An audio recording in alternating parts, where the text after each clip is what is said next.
ప్రియ సహోదరులారా, ఈరోజు దేవుని వాక్యము మత్తాయి సువార్త 8వ అధ్యాయము 20వ వచనం. నక్కలకు గుహలున్నాయి, ఆకాశ పక్షులకు గూళ్ళున్నాయి, కానీ మనుష్య కుమారునికి తలపెట్టుకున్నటకు స్థలము లేదు. దీన్ని క్లుప్తంగా మాట్లాడుకుందాం.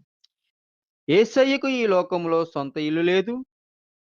ఆయన సౌకర్యముల కోసం కాదు, మన కోసం సేవ చేయడానికి జీవించాడు. ఆయన గ్రామము నుంచి గ్రామము తిరుగుతూ దేవుని వాక్యం బోధించేవాడు. ఎక్కడ ఆహ్వానం ఉంటే అక్కడికి ఉండేవాడు. ఆయన జీవితం పూర్తిగా సేవకే అంకితమైంది.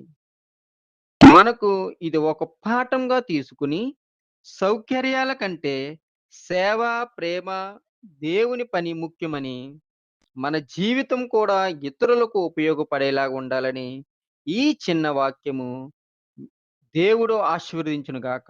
ఆమేన్.